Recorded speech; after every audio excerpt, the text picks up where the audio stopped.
भारत और नेपाल के बीच जो आपसी तनातनी है वो लगातार बढ़ती जा रही है और जो कयास लगाए जा रहे थे कि हो सकता है कि ये जो तनातनी है उसका अंत हो जाए। नेपाल की जो सरकार जो हरकतें कर रही है उसको करना छोड़ दे, जो आपसी संबंध है उसकी जो सहमति थी दोनों देशों की वो फिर से कायम हो जाए। नमस्कार, मैं आशीष शुक्ला और आप देख रहे हैं हमारा YouTube channel journalist Ashish Shukla. लेकिन नेपाल की जो बार बार जो सरकार की नीति आ रही है, जो सरकार के फैसले आ रहे हैं, वो कहीं ना कहीं हैरान करने वाले हैं और भारत को मजबूर कर रहा है नेपाल कि भारत सरकार कोई कठोर कदम उठाए। अभी हाल ही में मैप को लेकर विवाद था, फिर तमाम तरीके से ऐसे बयानबाजी वहां के सरकार की आती रही भारत के खिलाफ। अभी हाल ही में एक बड़ा फैसला उसने ले लिया है। फैसला ये है कि अब जितने भी भारत के निजी समाचार चैनल हैं, अब उन वहां पे नेपाल में उसको प्रसारित नहीं किया जाएगा। जो केबल ऑपरेटर है उनको साफ साफ बोल दिया गया है कि आप भारत के जितने भी समाचार चैनल है, निजी समाचार चैनल, दूरदर्शन को छोड़ के आप कोई भी समाचार नेपाल में नहीं दिखाएंगे। कहीं ना कहीं ये जो फैसला है ये एक तरह से आप कह सकते हैं कि सच्चाई को दबाने के लिए है। जैसा कि आप सभी जानते हैं कि जो वहां के पीएम है केपी शर्मा ओली, वो उनकी साम्यवादी कम्युनिस्टवादी वो विचारधारा के प्रवर्तक हैं, समर्थक हैं और एक तानाशाही रवैया है जनता की आवाज को दबाना। तो वही काम हो रहा है। क्या था कि जितने भी भारत के प्राइवेट निजी समाचार चैनल है, वहां की जो तहें हैं, जो जनता चाह रही है, जो वहां सरकारें कर रही है, उसको लगातार प्रसारित करना शुरू कर दिए। जनता के बीच सच्चाई आनी शुरू की कि आखिर ये क्या कर रहा है जो हमारा पीएम है। सच में क्या नेपाल को पूरी तरीके से चीन को बेचने की फिराक में है? जब सच्चाई सामने आने लगी तो लोग रोडों पर उतरने लगे। तो अब ये लगा कि जो हमारी कुर्सी है वो अब पूरी तरीके से ध्वस्त हो जाएगी, जो हमारा साम्राज्य है वो खत्म हो जाएगा। तो क्यों न लाओ अब जो भी भारत के समाचार चैनल हैं निजी, उनको बैन ही कर दिया जाए। जैसा कि आप सभी जानते हैं कि 8 तारीख को राजनाथ सिंह जी ने एक रोड का उद्घाटन किया था, लिपुरेख से धाराबूला तक। उसके बाद से ही जो वहां के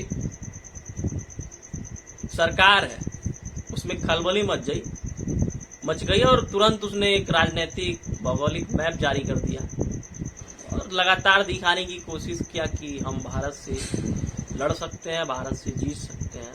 जीतेगा क्या? लेकिन ये है कि जो वहां की सरकार है, जो उसकी कालाबाजारी है, जो गबन की है सरकार, जो जनता को गुमराह करने के लिए कि भारत से एक तरह से आप कह सकते हैं कि प्रोपोगेंडा फैलाने के लिए कि राष्ट्रवाद को स्थान दे दिया जाए, उसको प्रखर कर दिया जाए, उसको तेज कर दिया जाए और जनता अपने आप शांत है। लेकिन जनता के बीच जब वास्तविकता जानी शुरू हुई और जनता ये भी जानती कि भारत और नेपाल के बीच जो आपसी संबंध है वो आज के नहीं है। किसी सरकार के आने जाने से, राज्य तंत्र से लोकतंत्र में जाने से वो जो हमारे और नेपाल के बीच जो आपसी मधुर संबंध है उसमें कोई कड़वाहट नहीं आनी चाहिए। लेकिन जो ये सरकार है कम्युनिस्टवादी, उसकी जो विचारधारा है वो कहीं ना कहीं पूरी तरीके से ये था कि भारत को नेपाल से तोड़ दिया जाए, जो आपसी संबंध है उसको बिल्कुल खत्म कर दिया जाए और नेपाल को चीन के हाथों सौंप दिया जाए। काफी हद तक नेपाल का जो पीएम है केपी शर्मा ओली वो इसमें सफल भी रहा और मैं एक रिपोर्ट लेकर आया था, कुछ दिन पहले की बात है। उसमें मैंने पूरी तरीके से तहकीकात करके उस खबर को बनाया था और तमाम जगह 24 जो राज्य हैं उसके तमाम क्षेत्रों को मैं बताया भी था कि कहां कहां नेपाल के भूभाग पर चीन का आधिपत्य हो गया है। तो वो चीजें अब जनता के सामने आनी शुरू हुई तो ये लगा कि अब इस न्यूज चैनलों को ही बैन कर दिया जाए। और बैन कर भी दिया गया है। देखिए अंत में और आगे आने वाले समय में क्या होता है, भारत और नेपाल के बीच जो आपसी संबंध है वो पुनः बहाल होते हैं फिर और बदहाल हो जाते हैं, ये तो आने वाला वक्त बताएगा। और मुझे लगता है ऐसे ही तनातनी रही तो जो स्थितियां हैं वो और दयनीय होंगी, सुधरने वाली नहीं है। लेकिन इससे कहीं न कहीं जो नेपाल के आम लोग हैं, जो आम जनजीवन है, वो काफी अधिक प्रभावित होगा, क्योंकि नेपाल की जो अर्थव्यवस्था है, नेपाल के लोग आप देखेंगे कि भारत के विभिन्न राज्यों में अपनी रोटी की तलाश में जिद्दोजहद करते हैं। सच्चाई चीज है, अर्थव्यवस्था क्या है, पूरी तरीके से वहां पे आपदा की बात स्थिति और खराब हो गई। एक तरह से आप कह सकते हैं कि भारत उनके लिए एक सहारा है, लेकिन वो क्या है कि जहाँ पे तानाशाही हो जाती है तो वहां पे सरकार बस अपना भला देखती है। वही का आवाज नेपाल में हो रहा है, लेकिन जनता को अपनी आवाज बुलंद करनी चाहिए। जो हमारे न्यूज चैनल है निजी भारती, उन्होंने काफी हद तक सच्चाई भी बता दी है, तो अब इस पर पहल करें, उस पर अमल करें। और सरकार के खिलाफ जो रोडों पर आना उन्होंने शुरू किया है, जब तक सरकार अपनी मनमानी रवैया बंद न कर दे तब तक प्रदर्शन जोरों शोरों पर करें, क्योंकि जरूरी है। लोकतंत्र है तो आप कोई भी देश हो मनमानी नहीं कर सकते, और ये कहीं ना कहीं मानवाधिकार के खिलाफ है। आखिर किस आधार पर आप देश को किसी अन्य देश के लिए बेच देंगे और किसी अन्य देश को बेच देंगे? तो इन सब चीजों को वहां की जनता को समझना चाहिए, सोचना चाहिए, और जहां तक हो सके विरोध करे। सरकार झुकेगी, स्वाभाविक सी बात है, कोई भी सरकार हो, लोकतंत्र है तो झुकना स्वाभाविक सी बात है, इसमें कोई संदेह नहीं है। दूसरी चीज, नेपाल और चीन की साठगांठ इस समय काफी अधिक चर्चा में है,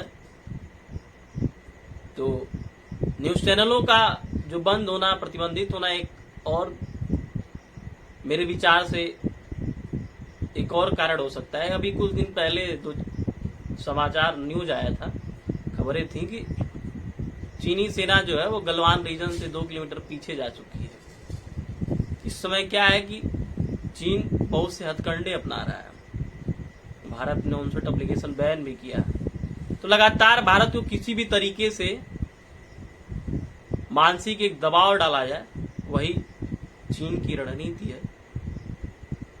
वो किस हद तक इस पर सफल होगा वो हम आप तय करेंगे कि आखिर हम चीन के सामानों का कितना अधिक बहिष्कार करते हैं। जहां तक हो सकेगा हम करेंगे, क्योंकि अर्थव्यवस्था की चोट अगर चीन को पहुंचेगी तो स्वाभाविक सी बात है चीन धराशायी हो। खैर, तो जो वो 2 किलोमीटर पीछे गया है, तो अब क्या है कि नेपाल से साठगांठ अच्छी है, तो अब यहाँ पे भारत को दबाया जाए, किसी तरीके से मानसिक दबाव डाला जाए। इस वजह से वहां की सरकार पे प्रेशर डाल गया, फिर सरकार से बातचीत करके, प्रेशर क्या डालना है, दोनों कम्युनिस्टवादी सरकार है, और इस टाइम तो नेपाल का जो पीएम है वो पूरी तरीके से मनमुग्ध है चीनी सरकार पर। जैसे गुलामों वाली दशा होती है, वही उसकी नेपाल के पीएम की दशा है। खैर,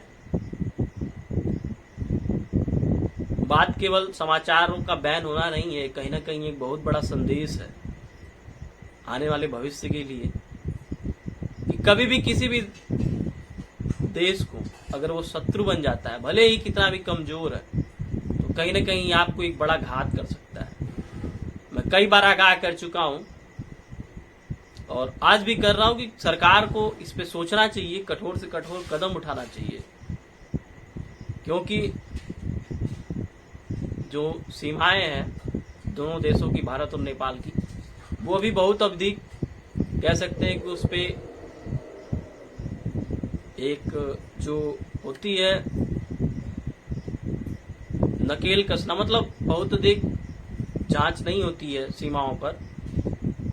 अन्य देशों जैसा हाल नहीं है भारत और नेपाल के बीच। एक मैत्रीवत संबंध के कारण, आपसी भाईचारा के कारण जो सीमाएं हैं वहां पे बहुत अधिक ना तो सघन चेकिंग की व्यवस्था है, ना बहुत अधिक दिक्कतों का सामना करना पड़ता है। आराम से नेपाल से भारत आइए, भारत से नेपाल जाइए। लेकिन अब इस पर कहीं ना कहीं नकेल कसने की जरूरत है, क्योंकि चीन अगर खुद नहीं लड़ेगा तो पाकिस्तान और नेपाल को बराबर ढाल बनाता रहेगा भारत के खिलाफ। सरकार को इस पर सजग होने की जरूरत है, सोचने की जरूरत है। दूसरी चीज ये है कि आने वाले समय में नेपाल का हश्र तो बहुत बुरा होने वाला, अगर वहां के लोग जागरूक नहीं हुए और सरकार के खिलाफ नहीं गए।